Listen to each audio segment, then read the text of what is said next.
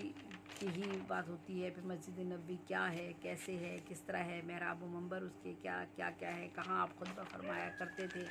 کس طرح نماز ادا ہوتی تھی، کیا سب کس طرح سے اجتماع ہوتا تھا، پھر 15ویں صدی اور پھر حرم کا صدر دروازہ جو تھا وہ اور وہاں پر جو ہے وہاں اس کی یادگاریں ساری کی ساری بے شمار چیزیں، پھر ہجرہ اسود کا ذکر، پھر مطاف جو ہے وہ طواف، جو طواف خانہ کعبہ کا جو طواف ہے اس کا ذکر ہے، پھر صفا اور مروہ کا ذکر آتا ہے، پھر مینا کا ذکر آتا ہے، اور پھر غسل بیت اللہ دیا جاتا ہے اس کا ذکر ہے، پھر عرفات کا ذکر ہے، میدان عرفات میں کس طرح سے جمع ہوتے ہیں، کس طرح سے حج ادا کیا جاتا ہے، پھر جبل الرحمت کی بات آتی ہے، پھر خطبۃ حجۃ الوداع آتا ہے، اور پھر جو ہے وہ